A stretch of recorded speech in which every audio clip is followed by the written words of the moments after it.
Okay, well, project for the day. Another cold day. I'm not going to stay out here very long, but another project for the day. The guard for the end of the Sheldon over the headstock end where I run the spider through, I said I was going to make up a pattern and cast an aluminum guard for on there. I'm not going to do that. This is the guard that originally came off of the end of the headstock, and I'll show you a picture of this just held in place. This was on my original Sheldon, and this is an aluminum guard, which I had assumed they all were, so I thought, well, I'll make up a pattern because I wanted, you know, a steel landing platform for a magnetic-based indicator and that type of thing. Well, I got to digging through, and I also have the guard that came on the Sheldon that we're rebuilding right now. This guard's actually cast iron. So I've changed my strategies just a little bit, and what I'm going to do is I'm going to cut this one back down. So I've already laid out an initial line, and it runs right over the top of here. I'm going to cut that off on that line and separate the two halves. This back section will be what mounts on the lathe itself, and then I'm going to take and cut out this section here so that I can move this back the appropriate amount to have access to the 4 screw holes on the end of the spider, on the end of that spindle nut that we built. And then I'm going to modify this bottom section. I will probably just take some flat bar or probably some flat bar and reform this. We don't need quite this big an arc down through here. And then we're just going to TIG braze everything back together. So I'm going to start cutting and fitting, and when I come up with something that looks appropriate, why, that's what we're going to go with. And then, like I say, I think I'll probably just tack it together. I've got to get some rod, but then I'll TIG braze it. I'll probably just braze the pieces together once I get the initial setup. And I've got to pick up some TIG rod, brazing rod. So I'll do that, and then I can TIG braze the rest of it back together. So I'm going to start off, and I'm not going to show all of this. We'll show little snippets as we go through cutting this down, but I'm just going to take a angle grinder with a cutoff disc and separate the two halves, and then we'll go from there and see how we come out. And that's the way the guard would originally mount right there. So I cut this back, and we've got it mounted in place here, screwed on with a couple of bolts. We've shortened it enough to where we're going to have access to our spider nuts, or spider screws going through there. And we've got a little of the original ear back here. Now I've also taken the outside portion of this, and we've cut it back. And it's going to fit right on here just like this. And we'll braze that, TIG braze that all together. We've got clearance around, plus we've got lots of room for our screws here. Now what I'm going to do is I'm going to go ahead and attach these two pieces together, so they're together. And then I've got a piece of 1/4-inch plate that I'm going to cut down. Now ideally, if I don't think I've got a piece of 1/4 by 2-inch stock. If I did have a foot of that would be ideal here. But I got a piece of 1/4-inch plate. We'll get out the plasma cutter and cut it down. And then I've got to have just a little bit of a rise in here. The original had quite the rise here on this arc. We don't need nearly that much. We need to come up, maybe 1/4 of an inch at most from this level. So I'm going to go ahead and form that piece of plate. So I've got a little bit of an arc here in the center to clear, and then I can figure out where I want it to come straight out on both sides. Once I get that arc done, I'm going to go back and I'm going to cut these ears straight off and take my 2-inch wide piece in here. I want to extend this one out 1 inch. So I've got room to mount my Noga indicator here, a little magnetic based indicator there. So I can index off of the back whatever's coming through the spindle. And we'll go ahead, get that in position, tacked in position, and then we'll do a little filler plate in the back. We've got clearance for everything on there. Looks real good. I'm real happy with that so far. So let me get these tacked together and get my metal formed up, and we'll take a look at it again. So here's our piece initially tacked together, fitted on here. Clearances are close with this gearbox, but we do have clearance back there.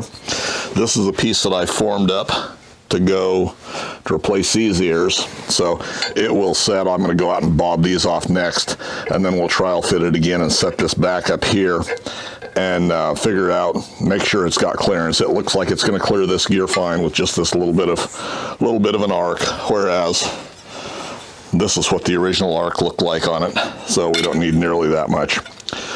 So I'm going to take and go back, like I say, we'll go out and just trim these off, fit this up, and then figure out exactly where we're going to cut this. But I think we're going, my initial plan was 2 inches from where this bend is out, and that should put us right about here, you know, right in this area, and that'll be enough clearance for that little magnetic base.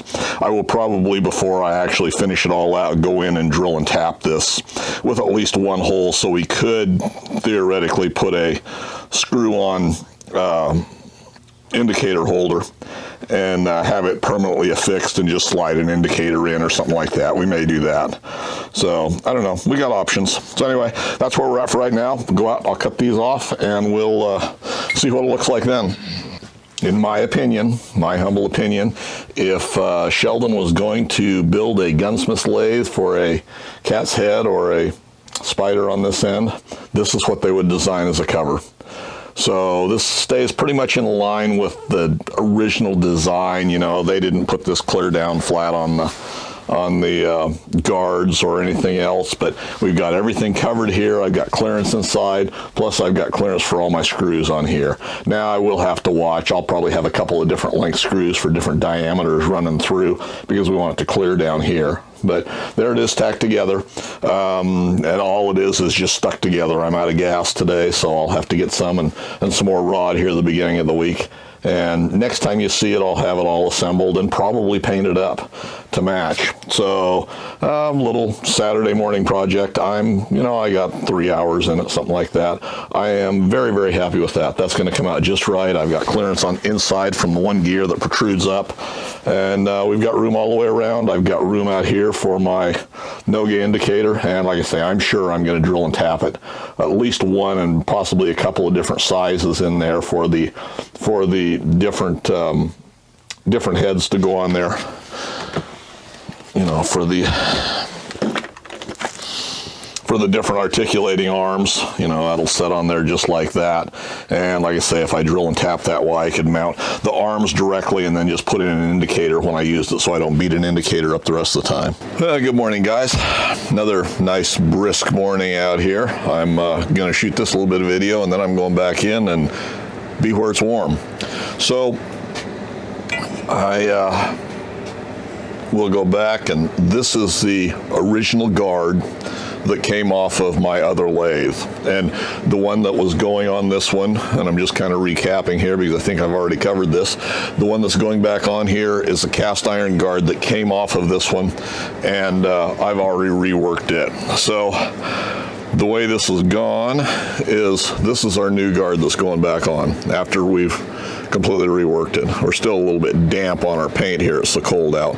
But anyway, this is what we end up with after we've redone everything. So very happy with it. Looks like it's going to fit up here. All right, so I still have to go back and rework the gearbox a little bit. I'd broken this handle off. I did get it brazed back together again, and I still have to, I'm going to ream it for a pin. So I've stopped right there until I'm in the mood to work on that. But anyway, here's our guard. It's going to set on here just like this.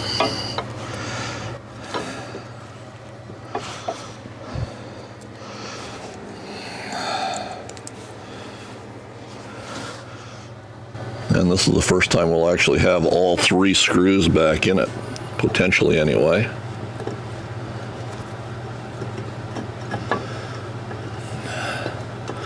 Because it's always just been fitted up here with 2 set screws or 2 Allen screws to lock it in place.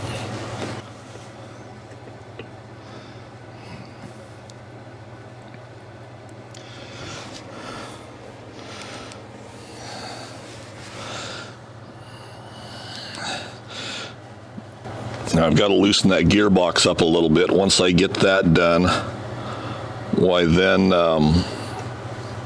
we'll see about starting to work on the apron and everything, but I got to get the lead screw back in place so that I can set up the end gears back on here underneath the lower cover. So we're not that far yet to be able to set those up, so they're all just kind of hanging in place.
That will go there like that.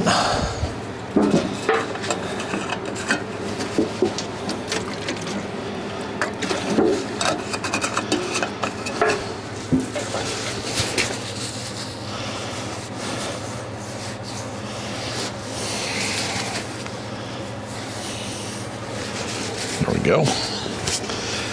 And then our screws for our spider will go on right there like that.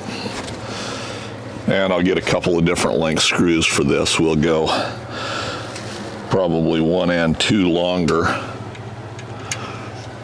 because we'll have to have long enough ones to reach all the way in, and I don't think these are quite long enough to hold a slender piece all the way through, yet they'll have to go in far enough so they don't interfere with that guard.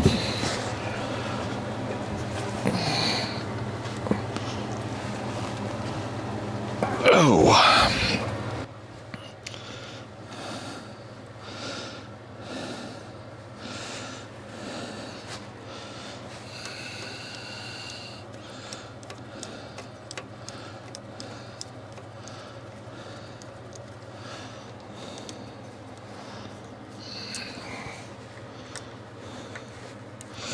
And I'll actually go back with these screws and set them up in the lathe and turn a dog point on them. Because with a brass screw over time, if they are, if they're left like that, why they will mushroom out, and you can't get them back out.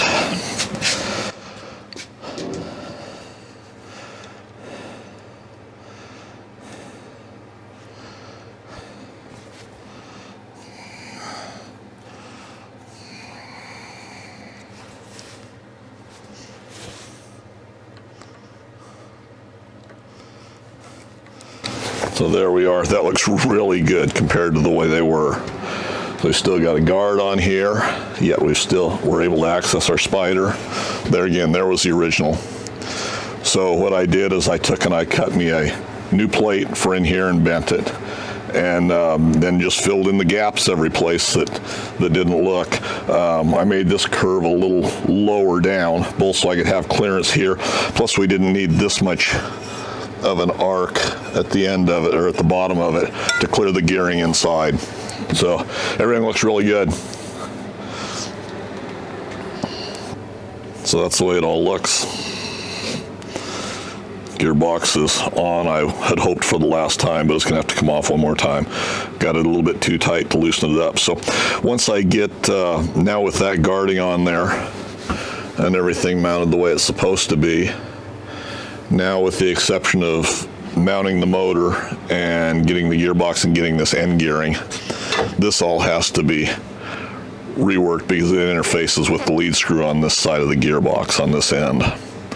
So once I get that done, other than just minor adjustments and everything, I think everything on the headstock end is pretty well done. So we can move on down to the apron. Anyway, that's where we're at. So hopefully you find that a little bit interesting, a little bit useful. Comment suggestions, guys, leave them in the comment section for me below. And as always, thanks for taking the time to watch.